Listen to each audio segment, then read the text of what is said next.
ദുരന്തത്തിൽ മരിച്ച ആളുകൾക്ക് നഷ്ടപരിഹാരം ലഭിക്കുകയോ അതുപോലെ തന്നെ ആശുപത്രിയിൽ ചികിത്സയിൽ കഴിയുന്നവർക്കുള്ള സാമ്പത്തിക സഹായം ഒന്നും ഇതുവരെ ലഭിച്ചില്ല. ഇവിടെ ഒരു സർവകക്ഷി യോഗം ചേർന്നിരുന്നു. അതിനുശേഷം മഞ്ഞളാംകുഴി അലി തന്നെ അക്കാര്യത്തിൽ പറയും. ഒരു സഹായം ഇതുവരെ ലഭിച്ചിട്ടില്ല. ഒരു പ്രഖ്യാപനം വന്നിട്ടില്ല, ഒരു സഹായം ലഭിച്ചിട്ടില്ല. ഞങ്ങൾ എല്ലാവരും കൂടി എടുത്തിട്ടാണ് ഇപ്പോൾ ഈ കുട്ടികളൊക്കെ ട്രീറ്റ് ചെയ്യുന്നത്. വളരെ വലിയ സംഖ്യകളൊക്കെ വേണ്ടി വന്നിട്ടുണ്ട്. പക്ഷേ പണമില്ലാത്തതിൻ്റെ പേരിൽ ട്രീറ്റ്മെൻ്റ് ഒന്നും മുടങ്ങിയിട്ടില്ല. നാട്ടുകാരെല്ലാവരോടും സഹായിച്ചിട്ട് ആണ് അടിസ്ഥാനത്തിലാണ് നടക്കുന്നത്.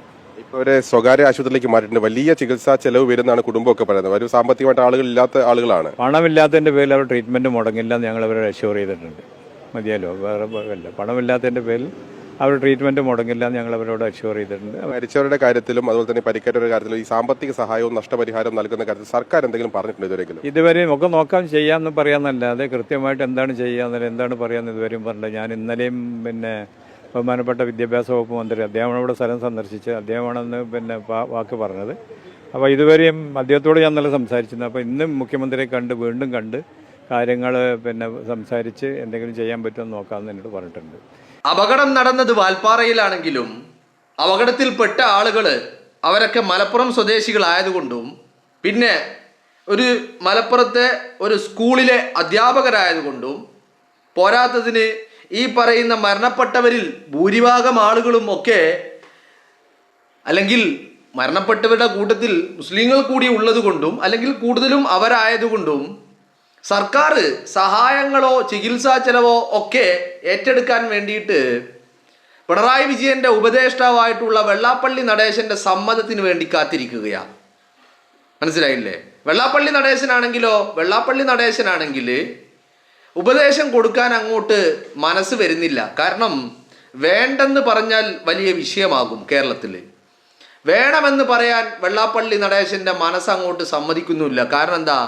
വെള്ളാപ്പള്ളി നടേശന് മലപ്പുറം നിങ്ങോട്ട് കേൾക്കുമ്പോൾ തന്നെ വല്ലാത്തൊരു മൂലം കടച്ചില. മലപ്പുറം എന്ന് കേട്ട നടേശന് വല്ലാത്ത മൂലം കടച്ചില. പിന്നെ നടേശന് അതുവരെ ഇല്ലാത്ത കുരുപൊട്ടലും അതുവരെ ഇല്ലാത്ത വയറ്റുനോക്കും ഒക്കെ ഉണ്ടാവും. അപ്പൊ മലപ്പുറം എന്ന് കേട്ടാല് നടേശന്റെ മനസ്സങ്ങോട്ട് അനുവദിക്കില്ല യെസ് എന്ന് പറയാൻ.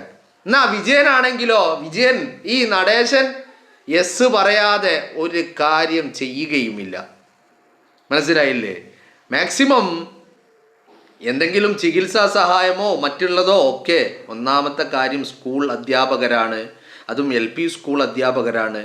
അതൊക്കെ പരിഗണിച്ചിട്ട് സഹായങ്ങൾ എന്നേ എത്തിക്കേണ്ട സമയം കഴിഞ്ഞു. പക്ഷേ ഇതിനൊന്നും തയ്യാറല്ല.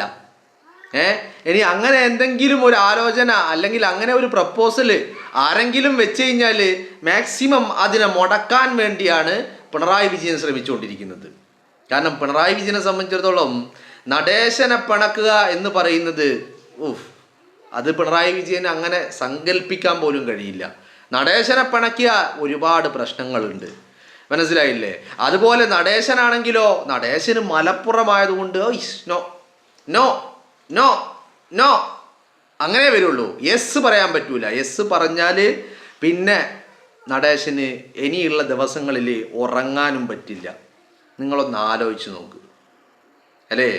നമ്മുടെ നാടുകളിൽ ഇത്തരത്തിലുള്ള അപകടങ്ങൾ ദുരന്തങ്ങളൊക്കെ ഉണ്ടാകുമ്പോൾ അതിനനുസരിച്ച് ചിലപ്പോൾ ചികിത്സാ സഹായങ്ങൾ മറ്റുള്ളതൊക്കെ സർക്കാർ ചെയ്തു കൊടുക്കാറുണ്ട്.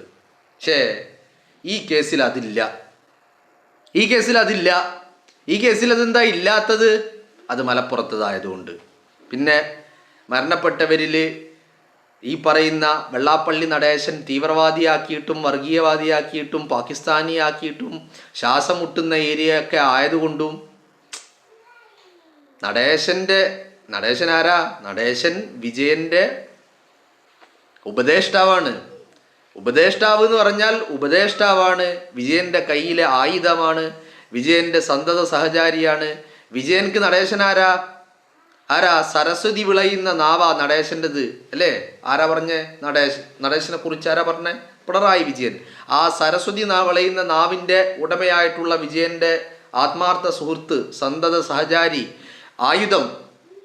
വിജയന്റെ കയ്യിൽ RSS ഏൽപ്പിച്ചു കൊടുത്ത ആയുധമാണ് നടേശൻ എന്ന് പറയുന്നത്. ആ നടേശൻ യെസ് പറയുന്നില്ല. ഉപദേഷ്ടാവ് പറയാതെ വിജയൻ ഒന്നും ചെയ്യില്ല.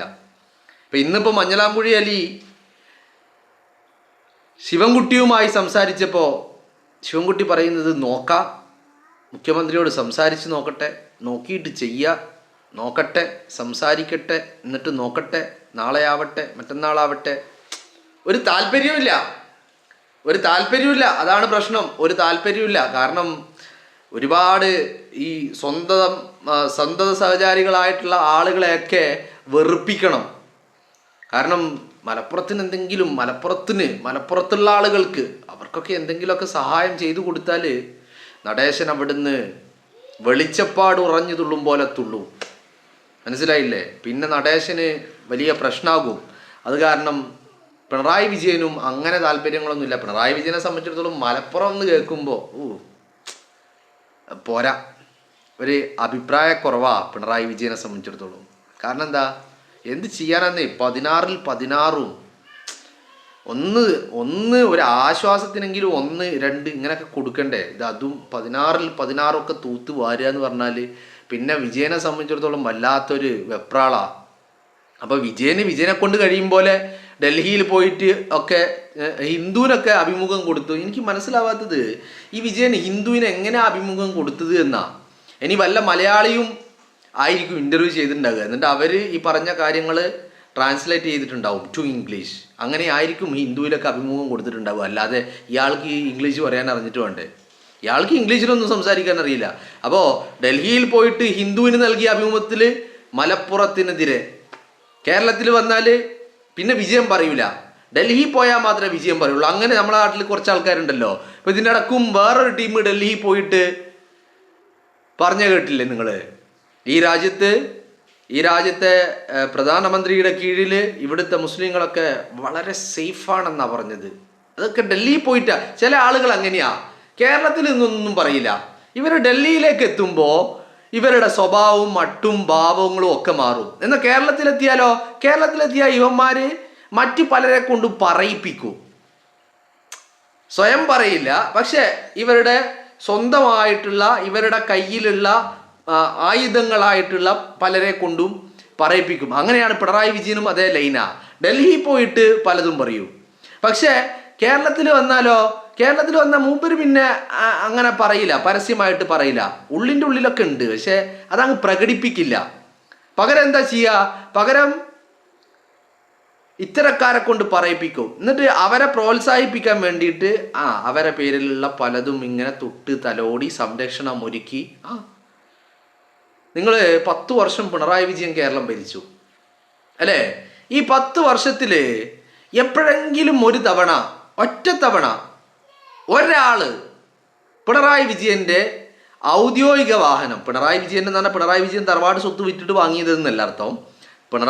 മുഖ്യമന്ത്രി പിണറായി വിജയൻ ആയതുകൊണ്ട് പിണറായി വിജയൻ്റെ വാഹനം എന്ന് പറഞ്ഞാൽ മുഖ്യമന്ത്രിയുടെ വാഹനത്തിൽ ഈ മുഖ്യമന്ത്രി ആയിട്ടുള്ള പിണറായി വിജയൻ ആരെങ്കിലും നിങ്ങൾ അയാളുടെ വാഹനത്തിൽ ഈ കഴിഞ്ഞ 10 വർഷം കൂടെ യാത്ര ചെയ്യാൻ അനുവദിക്കുന്നത് നിങ്ങൾ കണ്ടുണ്ടോ? അപ്പോൾ അയാളുടെ ഡ്രൈവറുണ്ട്, ഗൺമാന്മാരുണ്ട്, അവരൊക്കെ ഉണ്ട്. അതല്ല ഞാൻ പറയുന്നത്. ഇവരൊന്നും അല്ലാത്ത സ്റ്റാഫ്, ഈ സുരക്ഷാ ഉദ്യോഗസ്ഥരല്ലാത്ത, ഡ്രൈവർ അല്ലാത്ത ആരെങ്കിലും ഇയാളുടെ കൂടെ യാത്ര കൊണ്ടുപോകുന്നത് നിങ്ങൾ കണ്ടിട്ടുണ്ടോ? ഇവൻ ഈ പാർട്ടി സെക്രട്ടറി, സംസ്ഥാനം ആവട്ടെ അഖിലേന്ത്യ ആവട്ടെ, ഏതെങ്കിലും ഒരു പാർട്ടി സെക്രട്ടറി അല്ല, വേണ്ട, ഏതെങ്കിലും ഒരടിമ ഇയാളുടെ വണ്ടിയിൽ യാത്ര ചെയ്യുന്നുണ്ടോ? എന്നാൽ അങ്ങനെ ചെയ്ത ഈ 10 വർഷത്തിൽ മുഖ്യമന്ത്രി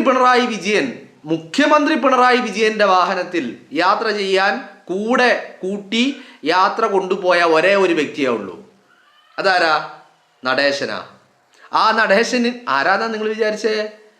ക്ലിഫ് ഹൗസിൽ എന്ന് പറഞ്ഞാൽ കേരളത്തിൻ്റെ മുഖ്യമന്ത്രിയുടെ ഔദ്യോഗിക വസതിയായിട്ടുള്ള ക്ലിഫ് ഹൗസിൽ പുറത്തു നിന്നൊരാൾക്ക് ഔദ്യോഗികമായിട്ട് സജ്ജീകരിച്ച്, അയാൾക്ക് വേണ്ടി മാത്രം സജ്ജീകരിച്ച ആ ക്ലിഫ് ഹൗസിനകത്ത് ഒരു മുറി പ്രത്യേകം സജ്ജീകരിച്ച് മാറ്റി വെച്ചിട്ടുണ്ടെങ്കിൽ അത് നടേശനാ. ആ നടേശനാണ് ഈ വെള്ളാപ്പള്ളി നടേശനാണ് പിണറായി വിജയൻ്റെ കാറിൽ യാത്ര ചെയ്ത ഏക വ്യക്തിയും. അപ്പോൾ ഈ നടേശൻ പറയുന്നത്, നടേശൻ്റെ ഉപദേശം, നടേശൻ്റെ അഭിപ്രായം ഒക്കെ നോക്കിയിട്ടാണ് വിജയൻ എന്തെങ്കിലും ചെയ്യുള്ളൂ. അപ്പോൾ ഇവിടെ എന്താ സംഭവിക്കുന്നത്? ഇവിടെ അപകടം സംഭവിച്ചത് വാൽപ്പാറയിലാണെങ്കിലും അപകടത്തിൽപ്പെട്ട ആളുകൾ മലപ്പുറത്തെ പാങ്ങിലെ സ്കൂളിലെ അധ്യാപകരായതുകൊണ്ടും അവരുടെ കൂട്ടത്തിൽ മുസ്ലിങ്ങളായിട്ടുള്ള ആളുകൾ ഉള്ളത് കൊണ്ടും no no no no no never ever എന്നുള്ള രീതിയിൽ നടേശൻ നോ മാത്രമേ പറയുള്ളൂ, ഒരിക്കലും യെസ് പറയില്ല. നെവർ എവർ ഒരിക്കലുമില്ല. മനസ്സിലായില്ലേ? അതുകൊണ്ട് തന്നെയാണ് ഇപ്പോൾ ഇത്രയും ആവശ്യങ്ങൾ ഉയർന്നിട്ടും അപകടത്തിൽ പരിക്ക് പറ്റിയ ആളുകൾ ഇപ്പോഴും ആശുപത്രിയിൽ ചികിത്സയിൽ, അതും ഒരുപാട് പൈസ ചെലവുള്ള അല്ലെങ്കിൽ പണം ആവശ്യമാകുന്ന രീതിയിലുള്ള അപകടം അവർക്കുള്ളത് കൊണ്ടും അവർക്ക് ഒരു സഹായം ചെയ്യാൻ സർക്കാർ ഈ നിമിഷം വരെ തയ്യാറായിട്ടില്ല. ഇപ്പം മരണം സംഭവിച്ച അന്ന് അല്ലെങ്കിൽ അതിൻ്റെ പിറ്റേന്ന് ഇവരുടെ എന്താ പറയേണ്ടത്, പാങ്ങിലെ സ്കൂളിൽ പൊതുദർശനത്തിന് വെച്ചപ്പോൾ ശിവൻകുട്ടി വന്നിട്ട് ഒരു റീത്ത് വാങ്ങി വന്നിട്ട് അവിടെ വന്ന് റീത്ത് വെച്ചിട്ട് ഒരു ഷോ നടത്തി പോയി എന്നല്ലാതെ അതിനപ്പുറത്തേക്ക് ഒന്നുമില്ല. അപ്പോൾ എന്താണ് പ്രശ്നം? പ്രശ്നം മലപ്പുറമാണ്. പ്രശ്നം മലപ്പുറമാണ്. മലപ്പുറത്തുള്ള സ്കൂളിലെ അധ്യാപകരാണ്. അപ്പോൾ ഇതൊക്കെ ചെയ്യണമെങ്കിൽ എന്ത് വേണം? മലപ്പുറത്തുള്ളതായതുകൊണ്ട്, മലപ്പുറത്തുകാരായതുകൊണ്ട് എന്ത് വേണം? ചെയ്യണമെങ്കിൽ നടേശൻ്റെ സമ്മതം വേണം, നടേശൻ്റെ അഭിപ്രായം അറിയണം. നടേശൻ യെസ് പറഞ്ഞാലേ ചെയ്യൂ എന്നുള്ള ശപഥത്തിലാണ് പിണറായി വിജയനുള്ളത്.